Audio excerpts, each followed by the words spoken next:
We start the part 2 of this chapter power sharing. हमने part 1 ख़त्म किया था कि union Brussels was chosen as its headquarters. हमने यहाँ तक ये पढ़ा था कि जो यूनियन ब्रूसेल्स होते हैं उनको हेडक्वार्टर्स चूज़ किया गया, मतलब वहाँ पे सारे इंपॉर्टेंट डिसीजंस लिए गए। अब हम पार्ट 2 स्टार्ट कर रहे हैं यहाँ से। What do we learn from these two stories of Belgium and Sri Lanka? हमने इन दोनों स्टोरीज़ बेल्जियम और श्रीलंका की हमने जो पहले स्टोरीज़ पढ़ी थी उससे हमने सीखा क्या? Both are democracies yet they deal with the question of power sharing differently. दोनों ही डेमोक्रेसीज थी पर फिर भी they dealt with the question of power sharing differently. दोनों ने पावर शेयरिंग को डिफरेंटली डील किया। In Belgium the leader have realise that the unity of the country is possible only by respecting the feeling and interest of different countries and regions. इसमें हमने क्या पढ़ा कि Belgium वाली story में हमने यही तो पढ़ा था कि जो लीडर्स हैं उन्होंने रियलाइज़ किया कि कंट्री की यूनिटी ही सब कुछ है। अगर हम पावर को पूरी इक्वली शेयर करते हैं तो कन्फ्लिक्ट होने के चांसेस बहुत कम हो जाते हैं और सबको इक्वल राइट मिलना बहुत ही अच्छी बात होती है। तो बेल्जियम वाली कंट्री ने ये समझ पाए थे। Such a realisation resulted in mutually acceptable arrangement for sharing power. इसलिए उनका जो रियलाइजेशन था, उन्होंने जो रियलाइज़ किया कि कंट्री की जो यूनिटी है वो इम्पॉर्टेंट है, उसकी वजह से जो उनकी अरेंजमेंट हुई पावर शेयरिंग की वो बहुत अच्छे से हो पाई थी। श्रीलंका शोज़ अस अ कंट्रास्टिंग एग्जाम्पल, पर श्रीलंका ने बिल्कुल अपोजिट एग्जाम्पल दिया। कंट्रास्टिंग यहाँ पर मतलब है अपोजिट एग्जाम्पल दिया। It shows us that if a majority community want to force its dominance over others and refuse to share power, it can undermine the unity of the country. Sri Lanka वाले example में ये show किया गया, ये बताया गया कि अगर मेजॉरिटी कम्युनिटी फोर्स करती है, अपना प्रभाव डालती है, डोमिनेंस मतलब क्या होता है? अपना प्रभाव डालना दूसरों के ऊपर। जब वो अपना प्रभाव डालेगी या उनके पावर को रिफ्यूज़ कर देगी, उनको पावर शेयर करने के लिए रिफ्यूज़ कर देगी, तो पूरी कंट्री की जो यूनिटी होती है वो अंडरमाइन होती है। अंडरमाइन हो जाती है मतलब क्या हो जाता है? वीकर। पूरी कंट्री की जो यूनिटी हो जाती है वो वीक हो जाती है। अब हम नेक्स्ट टॉपिक के बारे में आते हैं। Why power sharing is desirable. जो पावर शेयरिंग है वो डिज़ायरेबल क्यों है? अब डिज़ायरेबल का मतलब क्या होता है? इधर डिज़ायरेबल का मतलब है कि आकर्षक, मतलब बहुत ही अट्रैक्ट क्यों है? वो अट्रैक्ट इसलिए है। अब हम नेक्स्ट पैराग्राफ पढ़ते हैं। Thus two different sets of reasons can be given in favour of power sharing. अब दो डिफरेंट हमने रीजंस देखे। पावर शेयरिंग में दो रीजंस आते हैं। पहला रीज़न क्या है? Firstly power sharing is good because it help to reduce the possibility of conflict between social group. पहला रीज़न ये है कि पावर शेयरिंग गुड क्यों है? पावर शेयरिंग गुड इसलिए है क्योंकि ये कन्फ्लिक्ट दो सोशल ग्रुप्स के बीच में लड़ाई झगड़े को कम करती है। Since social conflict often lead to violence and political instability. और क्या होता है? जो वायलेंस होता है उससे पॉलिटिकल इंस्टेबिलिटी बन जाती है, लोगों के बीच में इंस्टेबिलिटी बन जाती है, स्टेबिलिटी नहीं रहती। Power sharing is good way to ensure the stability of political order. Power sharing stability के लिए बहुत ही इंपॉर्टेंट है। Imposing the will of majority community over other may look like an attractive option in the short run, but in the long run it undermines the unity of the nation.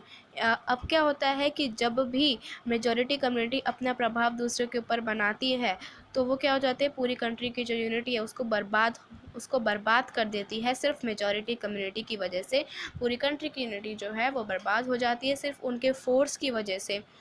ठीक है, तो अब हम पढ़ते हैं। Tyranny of the majority is not just oppressive for the minority, it often bring rule to the majority as well. इसमें हमने पढ़ा कि जो टायरनमी है मेजॉरिटी कम्युनिटी के, जो टायरनमी है, टायरनमी क्या है? एक अब इसमें टायरनी मतलब क्या होता है हमारा?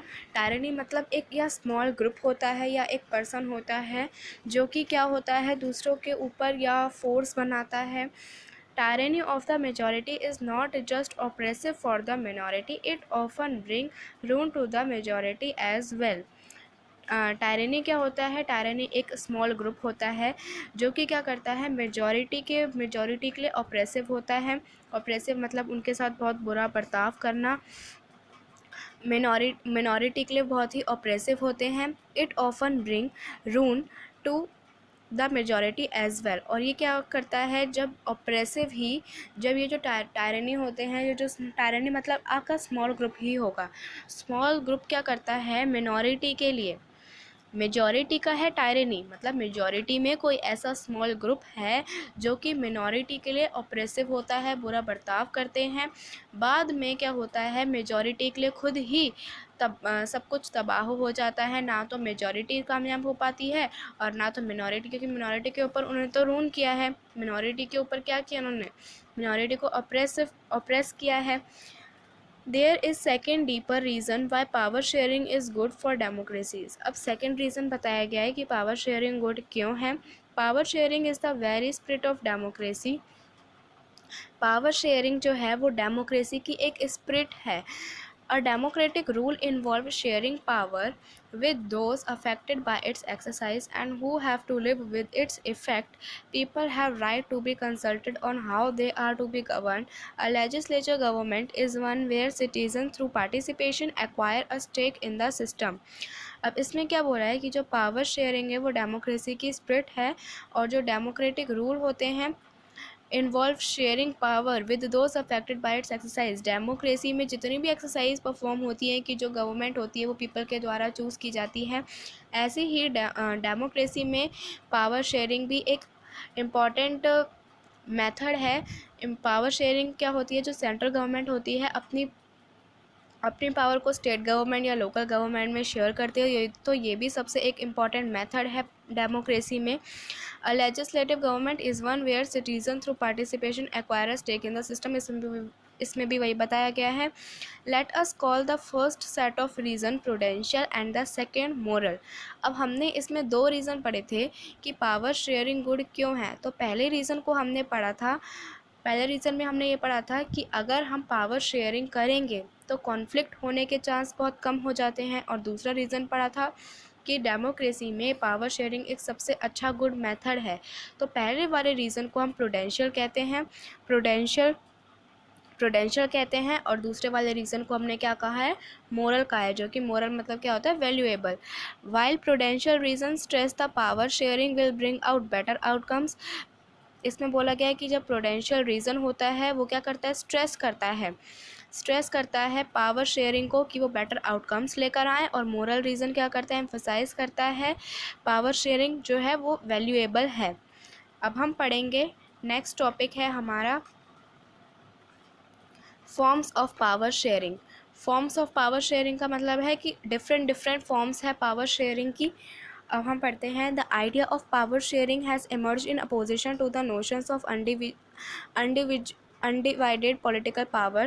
For a long time, it was believed that all power of government must reside in one person or group of a person located at one place. इसमें बोला है कि पहले क्या होता था, पहले जब डेमोक्रेसी नहीं थी तो क्या होता था कि एक ही बंदे या फिर एक ही ग्रुप में सारी पावर होती थी, पीपल के हाथ में कोई पावर नहीं होती थी।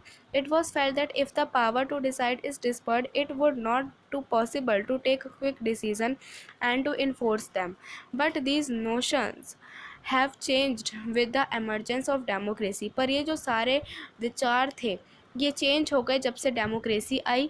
One basic principle of democracy is that people are the source of all political power. जो पीपल है वही एक पावर का सबसे अच्छा सोर्स है। In a democracy people rule themselves through institutions of self government. Democracy में पीपल अपने आप को रूल करते हैं, self government. In a good democratic government, due respect is given to diverse groups and views that exist in a society. Everyone has a voice in the shaping of public policies. Therefore, it follows that in a democracy, political power should be distributed among as many citizens as possible. इसमें बोला गया है कि हर सबके पास voice होती है कि policies को कैसे बनाना है, कैसे उनको बनाना है या उनको शेप देनी है। Therefore it follows that in a democracy political power should be distributed among many citizens as possible. इसीलिए डेमोक्रेसी में क्या किया गया, सारे सिटीजन्स को पावर दी गई कि वो क्या जैसा चाहते हैं वैसा ही होगा। In modern democracies, power sharing arrangement can take many forms. Let us look at some most common arrangement that we have or will come across. Modern democracies में क्या किया गया, पावर शेयरिंग की डिफरेंट फॉर्म्स बनाई गई। पहला हम पढ़ेंगे power is shared among different organs of government. सबसे पहला पॉइंट ये है कि जो पावर है वो डिफरेंट ऑर्गन्स ऑफ गवर्नमेंट में शेयर की जाती है। डिफरेंट ऑर्गन्स ऑफ गवर्नमेंट का मतलब क्या होता है? डिफरेंट ऑर्गन्स ऑफ गवर्नमेंट का मतलब क्या है? लेजिस्लेचर, एग्जीक्यूटिव एंड जुडिशरी, ये डिफरेंट ऑर्गन्स हैं गवर्नमेंट के, इनको डिफरेंट ऑर्गन्स बोला जाता है। लेजिस्लेचर क्या है? लेजिस्लेचर वो वाली गवर्नमेंट होती है जो कि लॉ को बनाती है। एग्जीक्यूटिव वो वाली गवर्नमेंट होती है जो कि लॉ को लागू करती है, लॉ को एग्जीक्यूट करती है। जुडिशरी वो वाली गवर्नमेंट होती है जो न्याय देती है, जो लोगों को न्याय देती है। Let us call this horizontal distribution of power because it allow different organs of government placed at the same level to exercise different powers. इनको हम हॉरिजॉन्टल डिस्ट्रीब्यूशन भी कहते हैं पावर शेयरिंग के। क्यों कहते हैं? क्योंकि ये जो तीनों गवर्नमेंट है ये सेम लेवल की हैं, कोई भी लेवल इनसे बढ़कर नहीं है, सारे लेवल सेम हैं, इसलिए हम इनको हॉरिजॉन्टल डिस्ट्रीब्यूशन कहते हैं पावर शेयरिंग के। Such a separation ensure that none of the organ can exercise unlimited power. इनका जो सेपरेशन है वो ये कहता है कि कोई भी जो ऑर्गन है गवर्नमेंट का वो अनलिमिटेड पावर को यूज़ नहीं कर सकता।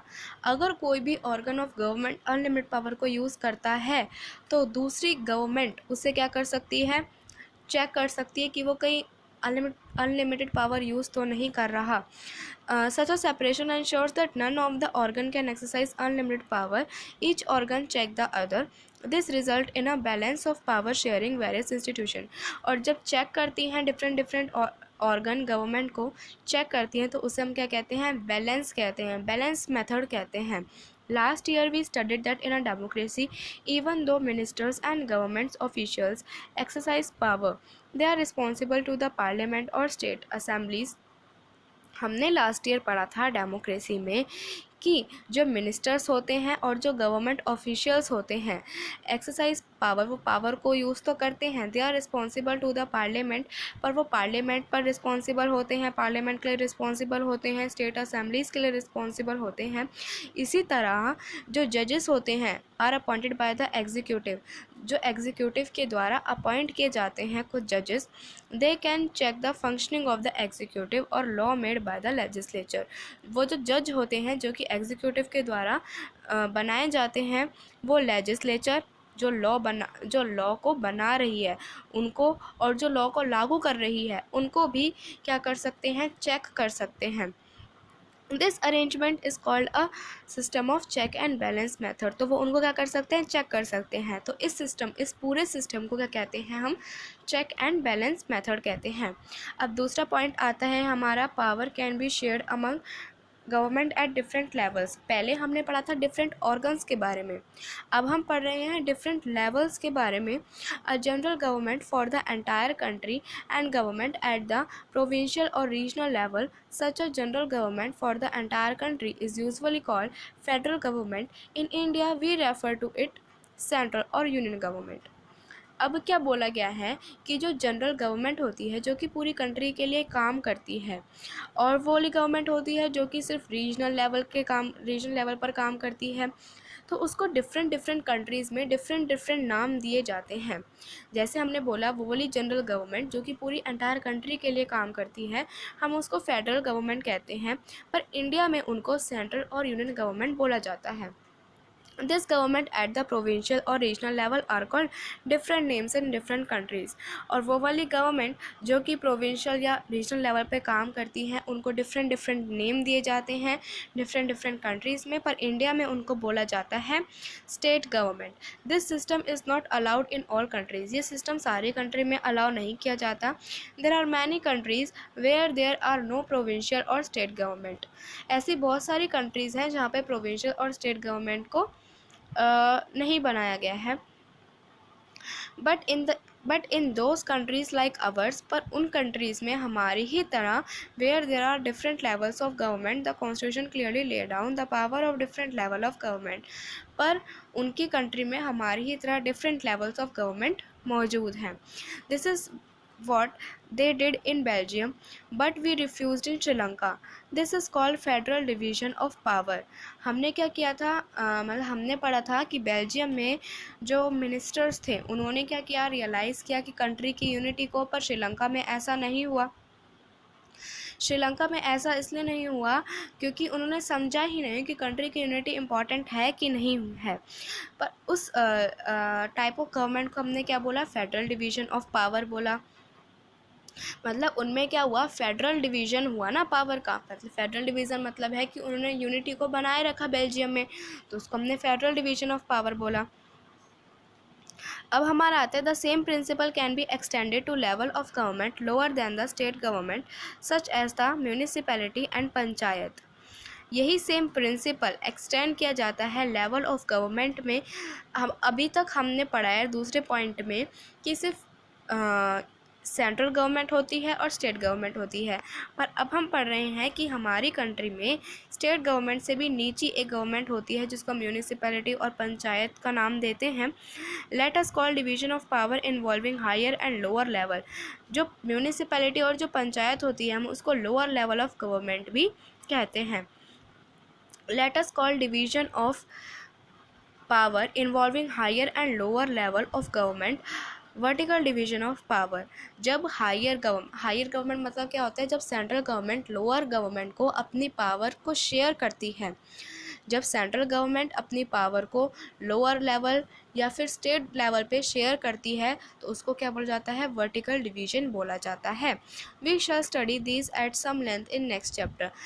इसके बारे में हम नेक्स्ट चैप्टर में और डीप में पढ़ेंगे। अब हम बात करते हैं थर्ड पॉइंट की, power may be share among different social groups.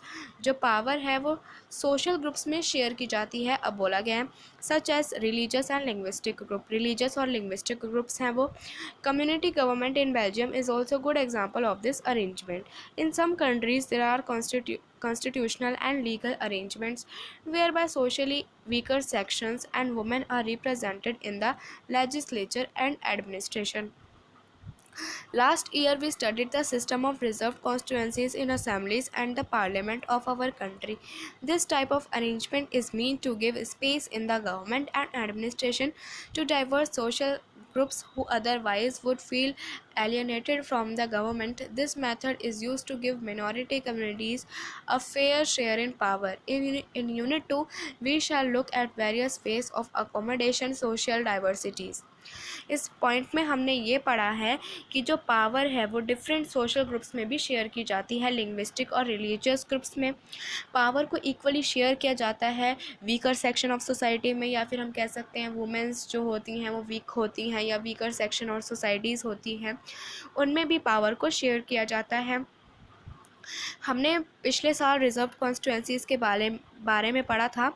अब भी हम पढ़ रहे हैं कि जो पावर है वो वीकर सेक्शंस ऑफ सोसाइटीज़ में भी शेयर की जाती है, मिनॉरिटी कम्युनिटी में भी वो शेयर की जाती है। इस पॉइंट में सिर्फ यही है।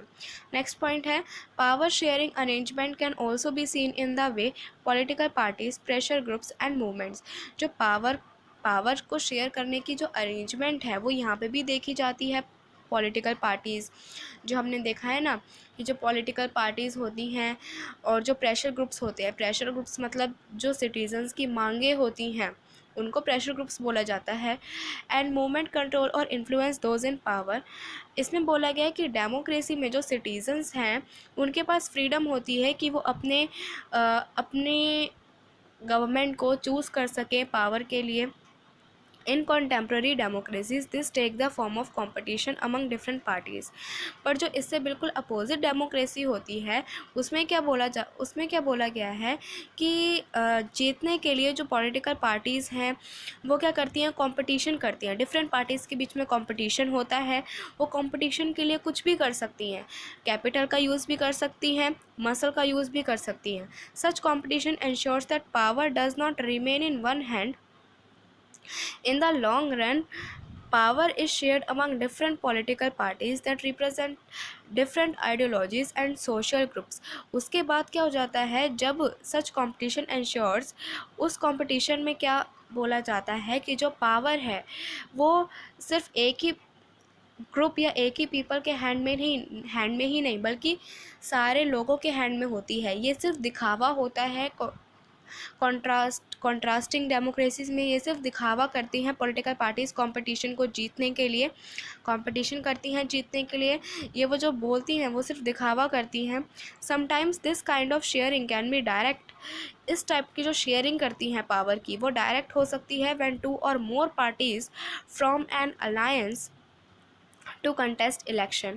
If their alliance is elected, they form a coalition government and thus share power.